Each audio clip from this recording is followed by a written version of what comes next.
Bienvenidos a Voces y Fogones, más allá del plato.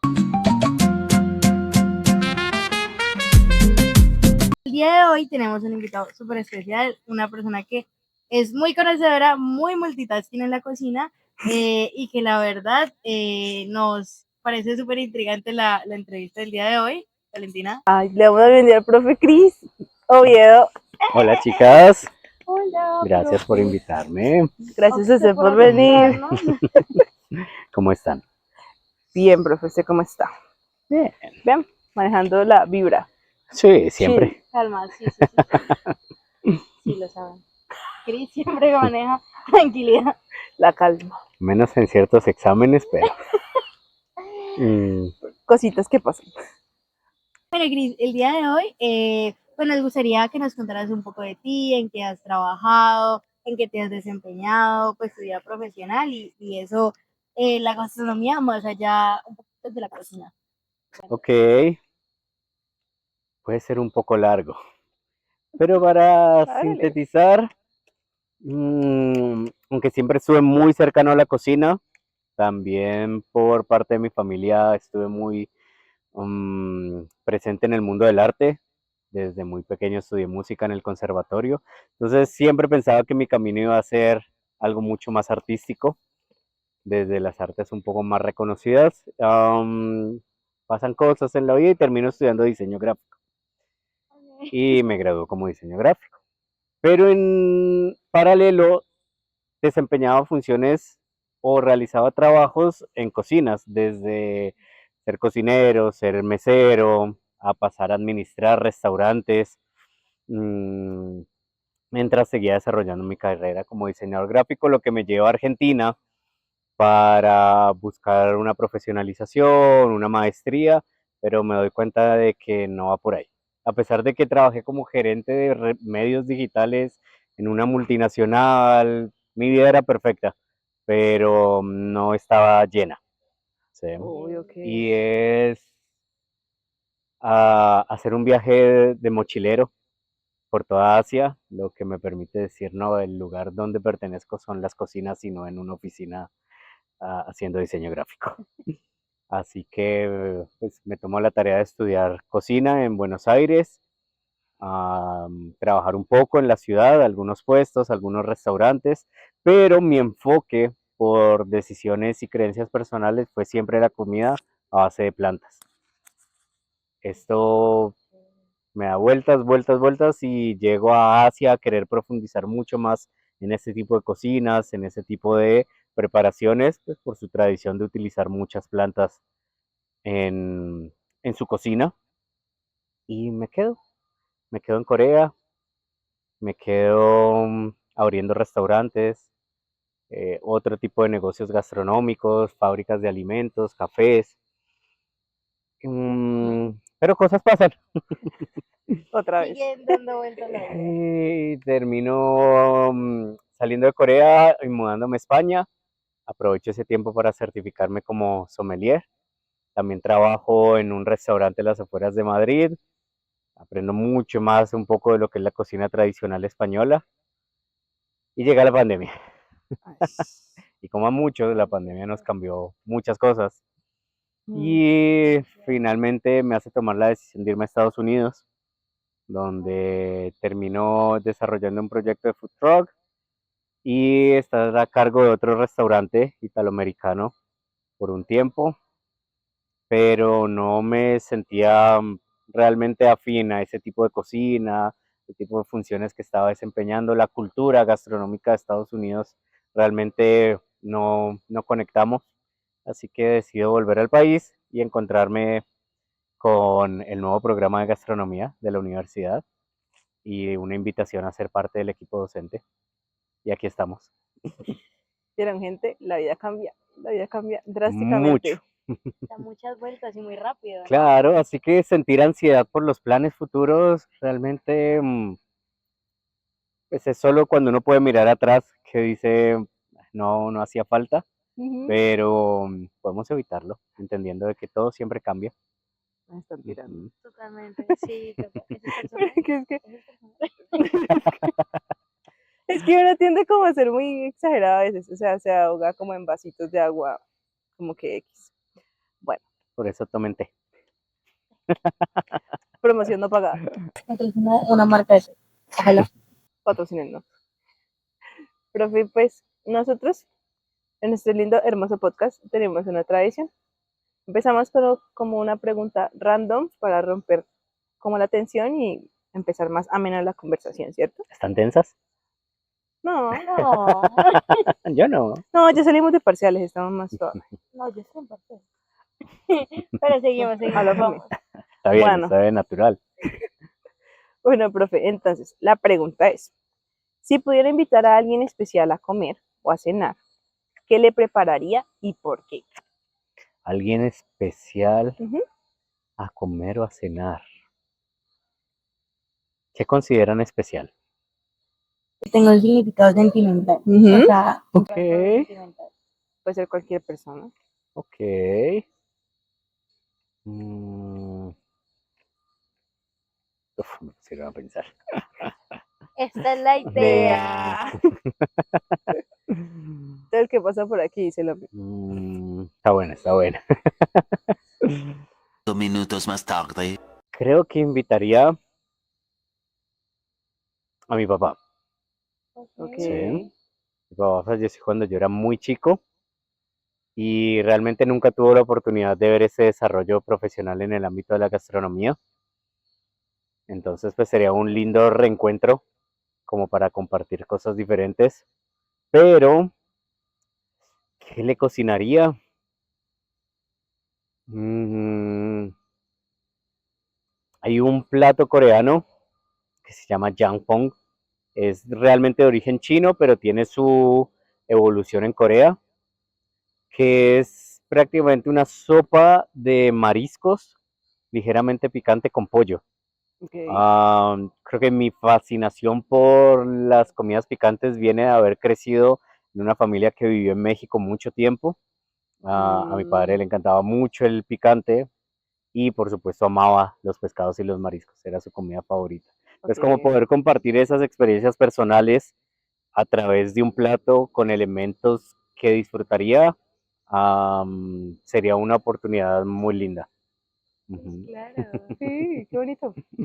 O sea, pues, nosotros hacemos ese tipo de preguntas porque a veces como que nos inmiscuimos tanto en nuestros quehaceres que no pensamos en, ve, hay una raíz de lo que yo hago y cómo puedo volver yo a ella mediante diferentes como cosas, como preguntas.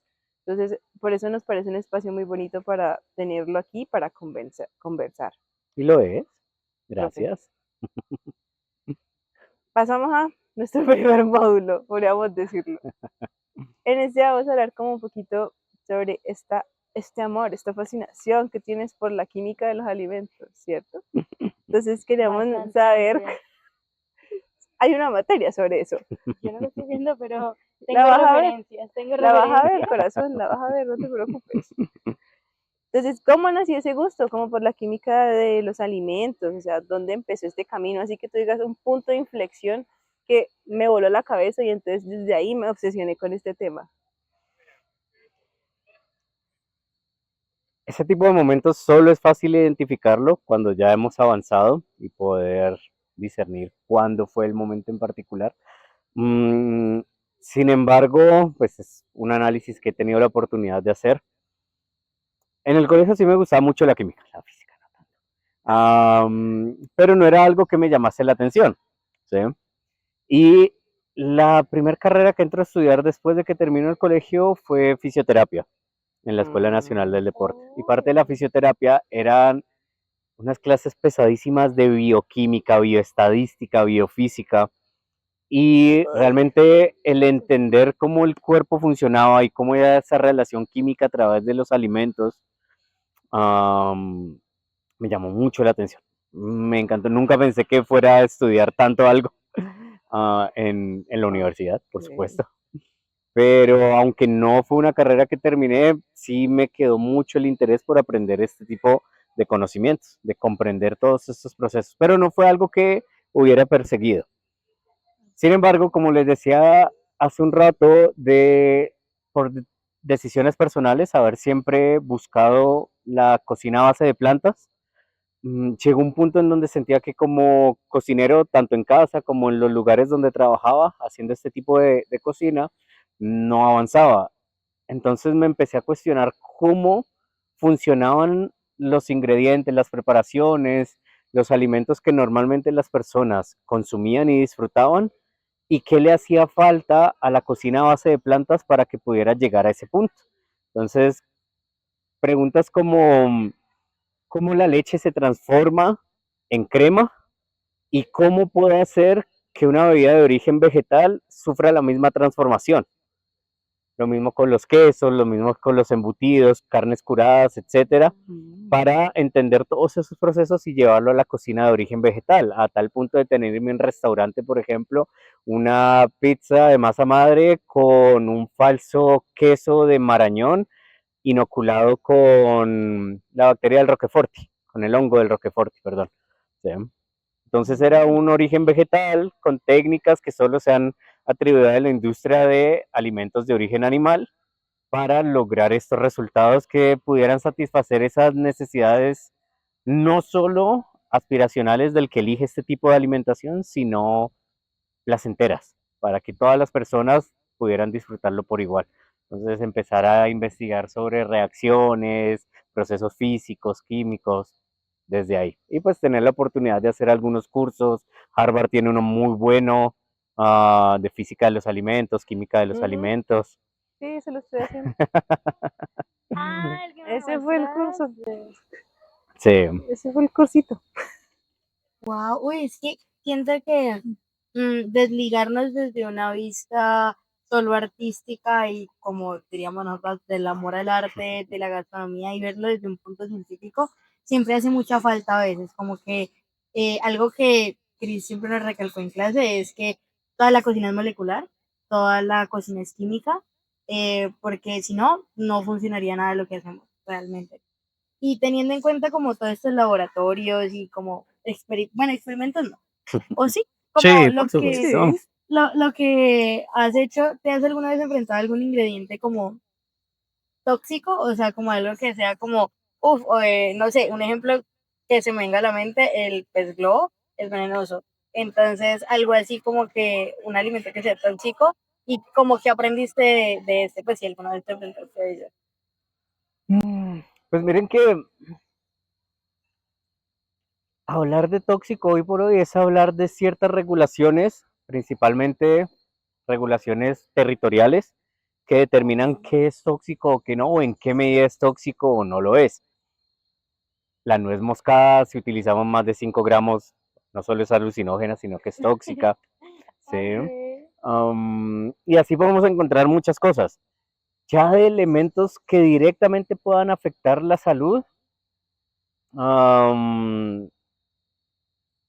siempre les he compartido que al trabajar en un justo laboratorio de alta cocina, en la preparación de mantarraya fermentada, el proceso debe ser muy inocuo porque la mantarraya no solo es rica en amoníaco, no tiene un sistema excretor para realmente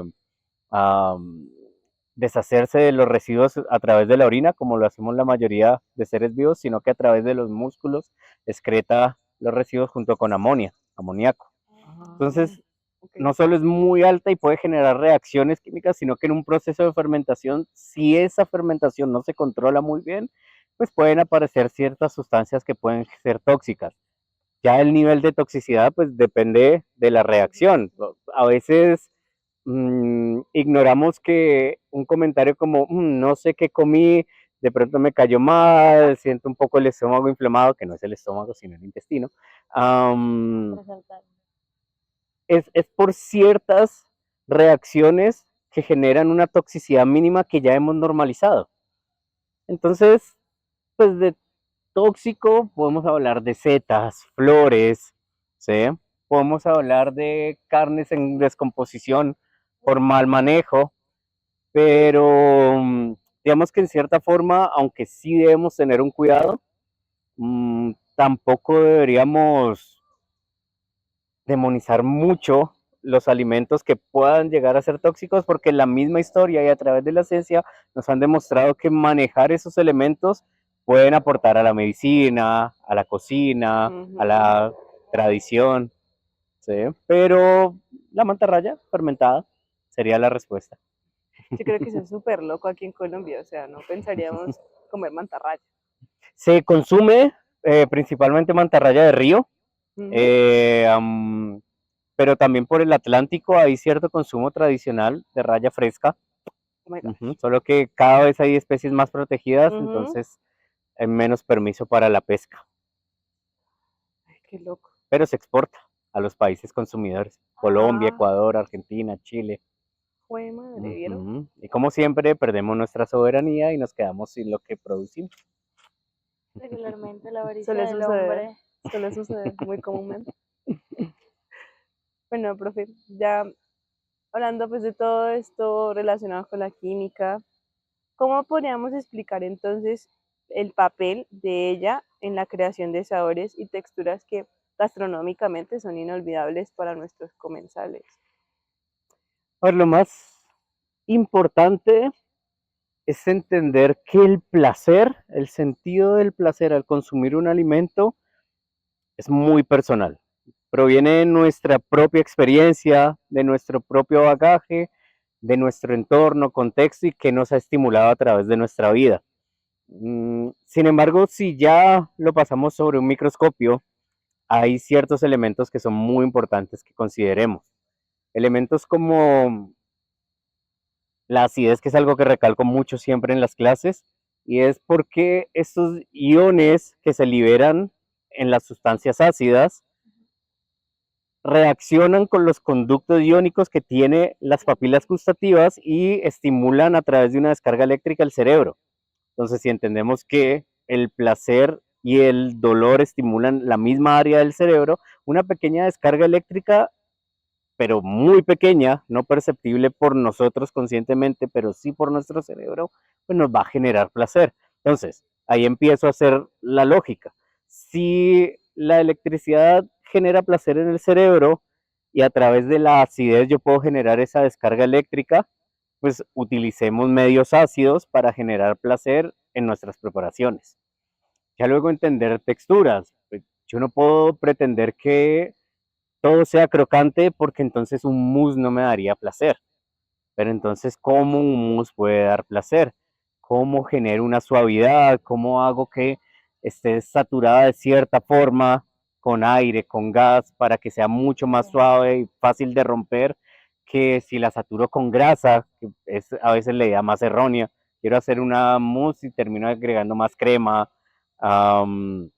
Entonces, ¿cómo entender el tamaño de las moléculas, cómo se descomponen desde nuestra boca y toda la experiencia de este sistema bucofaringeo para controlar eso desde nuestro contexto? Tal vez en Colombia nos gusta más lo crocante porque tenemos toda la influencia de las frituras, ¿sí? Pero tal vez en otros países les encantan las texturas más suaves, como un paté en Europa, ¿sí? Entonces también es importante entender ambos lados de la moneda, la parte científica de cómo controlamos esas variables y la parte ambiental de realmente qué hemos crecido considerando que está bien o que nos debería gustar. Yo por eso digo que es complicadísimo. Por ejemplo, bueno, nosotros que estamos más como permeados por esta globalización y todo esto, tenemos como un paladar un poco más amplio. Pero, por ejemplo, yo le pongo a mis papás a comer algo muy típico de otra parte y me dicen como que, ¿y esto, cuál es la gracia que tú le ves a esto? Pasa con el hummus. Uy, yo amo el hummus y mis papás son... Pero sí, yo siento que también entender como de dónde vienen tus gustos es una manera de cómo entender el consumidor más allá y de cómo presentar o hacer una preparación. Porque, claro, o sea, por la descendencia que tenemos por la fritura, realmente acá a todo el mundo le encanta lo crocante, entonces es súper interesante como ese tipo de reacciones químicas y de entender como todo el mundo que engloba a un simple alimento. Así es. Y como entrelazando lo que hablábamos con la siguiente pregunta, es que de todas estas como reacciones químicas, a día de hoy, ¿cuál consideras tú como que es súper importante tener en cuenta un gas en la cocina? Es una reacción que sea fundamental para todo el mundo.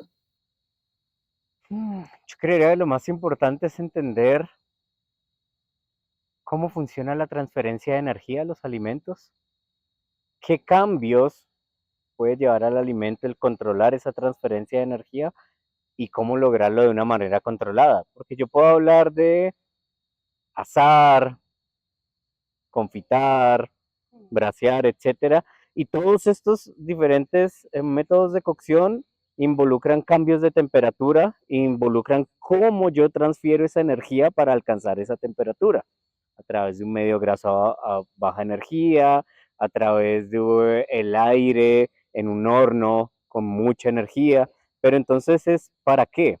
¿Y por qué lo hago? ¿Y cómo esa transferencia de energía termina transformando las estructuras, cambiando los sabores, generando nuevas reacciones? Entonces, una vez yo controlo la transferencia de energía y entiendo a dónde quiero llegar, puedo lograr cualquier objetivo culinario. ¿Viste? Vimos 2 clases de eso. Obsesión. O He sea, generado una nueva obsesión. es que es complicado en el sentido de que uno no se espera que todo eso pase en el alimento.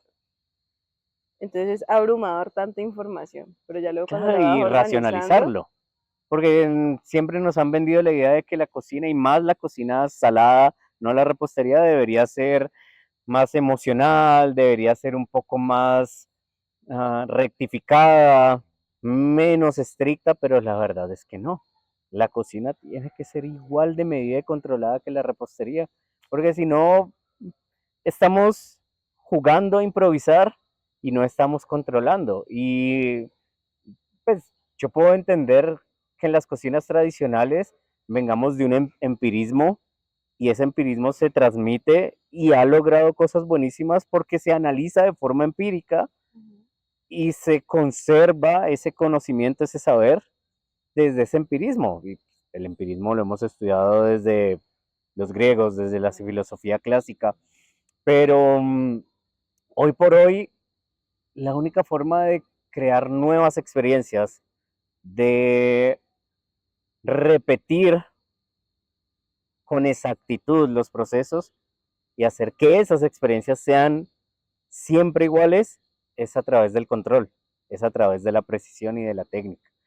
Si yo veo una cocina y un día digo, qué rico está esto, qué buena textura, y una semana después voy y la textura es diferente, el sabor no es igual, ese es el error de considerar que la cocina puede ser empírica todo el tiempo. Claro. me pasa muy seguido. Estandarizar siempre ha sido la Triste. opción principal.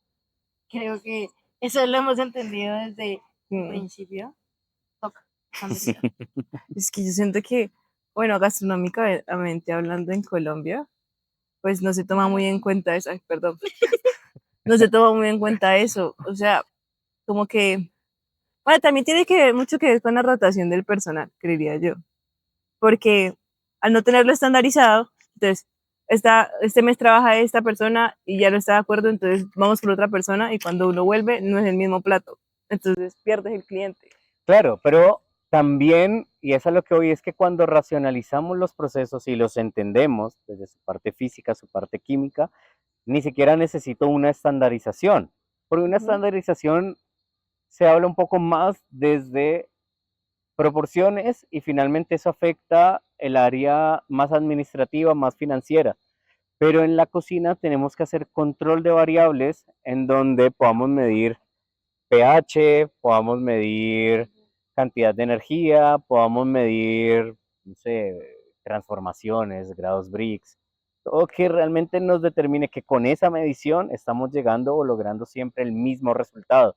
Pero si nos quedamos solo como, voy a esperar a que visualmente se caramelice, a que táctilmente esté crocante, no estoy controlando nada de forma consciente. Ahora vamos a entrar con nuestro segundo bloque, interculturalidad.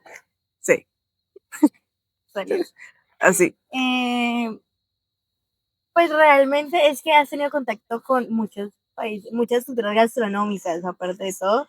Y aparte, pues nos acabas de decir que pues tu familia también vive un tiempo en México. Entonces digamos que es, o sea, son muchos saberes de muchas partes. Ve, Cris. O sea, hablando en general, ¿cierto?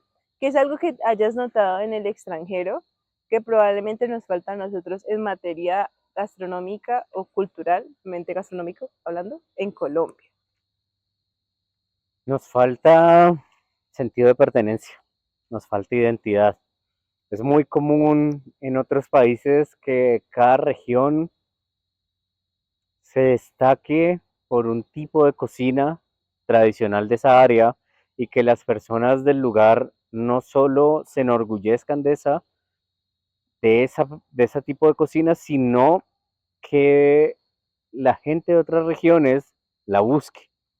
Okay. Nosotros tendemos a minimizar mucho nuestra gastronomía porque es una gastronomía criolla, es una gastronomía mestiza y tenemos ese estigma de sentirnos inferiores a otras culturas que tal vez por su economía o por su historia parezcan o se perciban más desarrolladas. Estamos hablando que escasamente tenemos 500 años de mestizaje, cuando culturas como la China, culturas como el norte de Europa, tienen miles de años de historia que se ha preservado.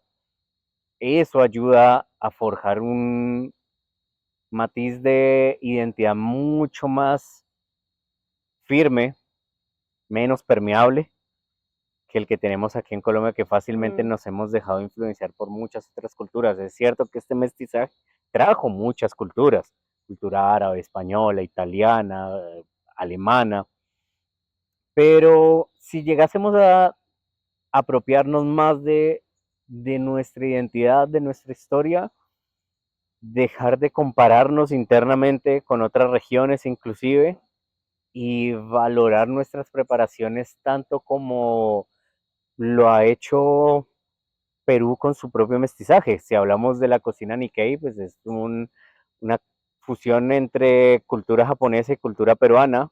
No desaparecen ninguna de las dos, pero lo valoran y lo aprecian tanto de ser capaces de mostrarlo como un estandarte internacional. Nosotros tenemos mucha riqueza en las regiones, pero todavía nos avergonzamos de que nuestra cocina no se vea tan linda como un plato de pasta o no sea tan elegante como un magret de pato. Simplemente podríamos empezar a desarrollar una identidad neotradicional para rescatar lo que hasta ahora no hemos querido adoptar. Pues sí, siento que se ha ido perdiendo mucho el corazón. Realmente es eso, como que la gente por, no sé, tendencias se podría decir. Vemos muchísimos restaurantes de comida italiana, comida, pues, de otras partes.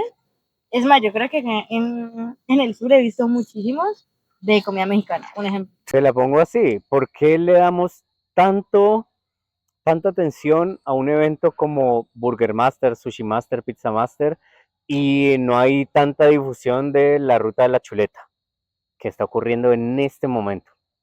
Ahora, ¿cómo Sí. así que una ruta de la chuleta? Tenemos que hacer este video mañana. La ruta de la chuleta. El otro año hacemos la ruta de la chuleta, gente. En el Y lo podcast. comparten. Obvio. Sí, documentado. Documentado, sí, porque, Mm. bueno, yo sé No que sabía que era. yo tampoco sabía que era una ruta de la chuleta. Ignorante. Imagínense si nosotros estudiamos esta vuelta. ¿Qué tal la gente que no la estudia? Ay, Dios mío. Es muy viciosa, muy poca visibilidad. O sea, yo siento que uno se da cuenta del Burger Master porque hay 8000 de cuentas Publicaciones, publicándolo. Y, foodies, de todo. Todo el mundo es metido. pero, Sí. ¿y quién habla de las cocinas de la galería, un ejemplo? O sea, uno porque realmente, pues, como desde el primer semestre tiene ese contacto y aún así ha ido perdiéndolo realmente. O sea, hay momentos donde uno dice, prefiero otro tipo de cocinas, pero nadie le da como esa importancia ahora que esa apropiación realmente. Por ejemplo, yo creo que eso se une mucho con algo que Julián nos dijo en el primer capítulo, que es uno construye en equipo. O sea, uno no puede construir una sola persona algo. Entonces, en ese orden de ideas, me parece que nos tenemos que unir para apropiarnos de lo nuestro, porque al fin y al cabo, si no estamos juntos y no tenemos como una idea colectiva de algo, por eso es tan fácil que otras ideas como que entren a nuestro mercado. Entonces, todo por moda, o sea, digamos que viste de moda que la comida italiana. Entonces, no sé, todo el mundo abre restaurantes de comida italiana y a los 2 años cambia la moda y entonces se acaba el restaurante, empieza otro restaurante y así sucesivamente. Entonces, pues tampoco es tan estable para el mercado, si hablamos en términos económicos. Así es. Bueno, y hablando también como un poquito de costumbre,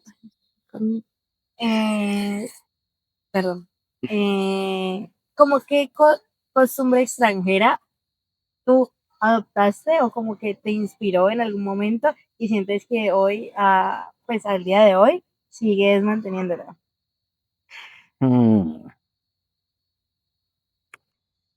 Recuerdo que me gustó mucho apropiarme del carácter de los argentinos, de ser muy directos.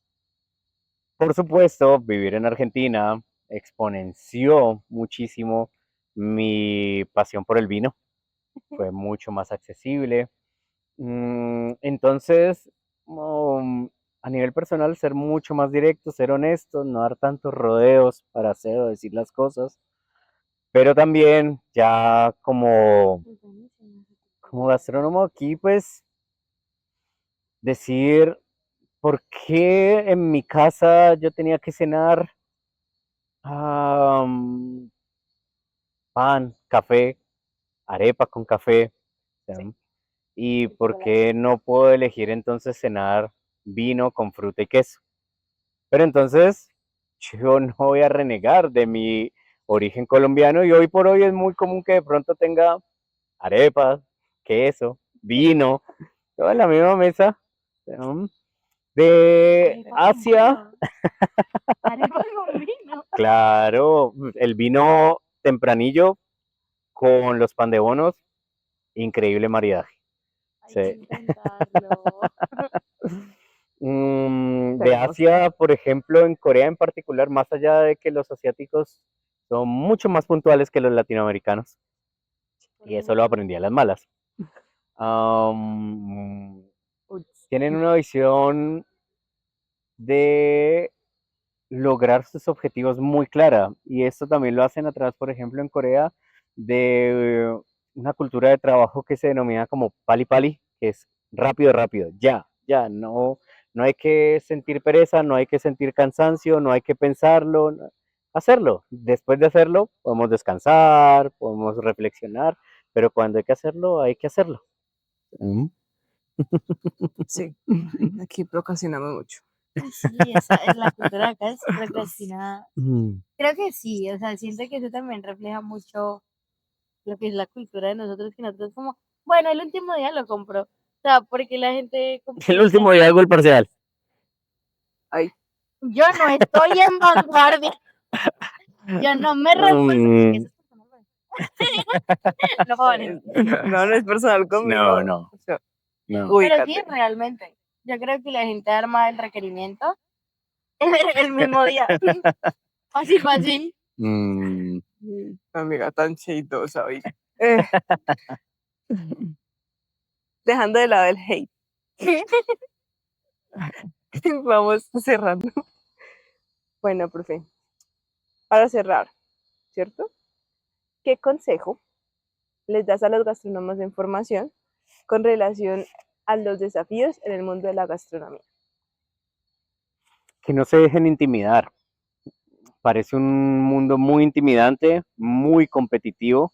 Sin embargo, la verdad es que todavía hay espacio para todas sus ideas, todo su desempeño, no necesariamente cocinas, sino nuevas propuestas de negocios, de productos, de servicios, pero la única forma de sobresalir en este mundo es ser comprometidos, ni siquiera ser muy buenos, porque esa medición de ser muy bueno depende de muchas personas que controlan los intereses en donde decide quién es bueno y quién no.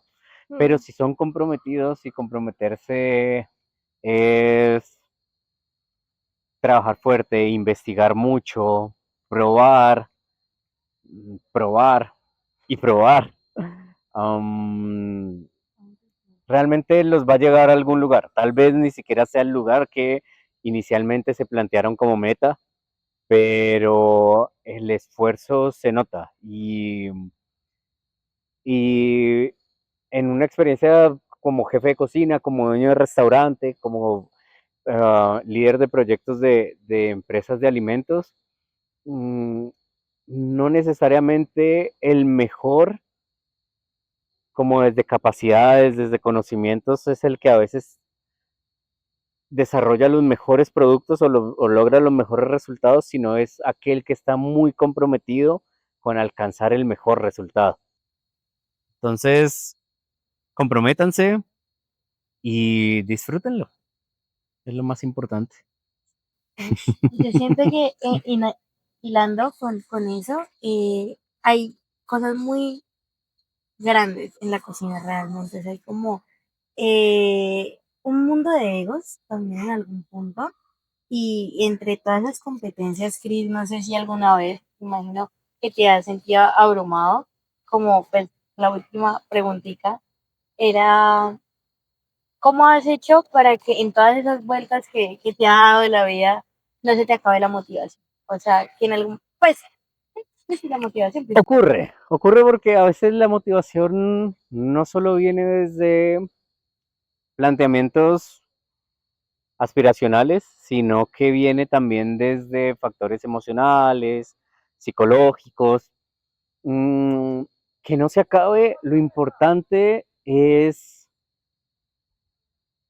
de nuevo, disfrutarlo, es ponerse metas, pero que sean pequeñas metas alcanzables para que sintamos que estamos avanzando, así sean pasos pequeños, pero sentimos que estamos logrando de a poco aprender una nueva técnica, hacer un nuevo curso, probar un nuevo campo de profundización en el trabajo, pero lo más importante es que lo que hagamos o nos dé satisfacción directa a nosotros mismos o que podamos encontrar esa satisfacción a través de compartirlo con las personas que queremos, que apreciamos o incluso pueden ser disfrutar de llevarlo a nuevas personas que no conocemos y que a través de ellos, de su disfrute, nosotros disfrutemos de hacer eso.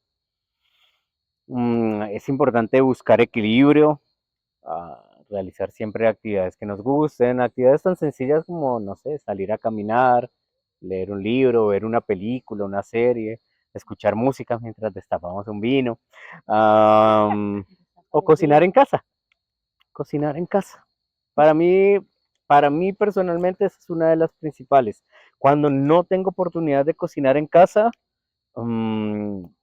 siento que pierdo motivación. Entonces me invento cualquier excusa para cocinar en casa. Invitar amigos, mi pareja, familia, cada 1000 años hacer un video para redes.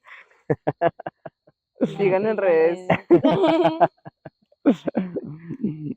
Que por ahí en Instagram. En ese preciso momento va a salir el Instagram. Síganlo. Bueno, Cris, muchas gracias por acompañarnos el día de hoy, Con mucho por gusto. ampliar nuestra mente en otros temas que probablemente no tocamos en clase porque pues son espacios muy concretos para hablar de temas en específico. Entonces esto ayuda a que nos conozcamos mejor y también a difundir nuestros otros quehaceres gastronómicos que no necesariamente están relacionados con cocina.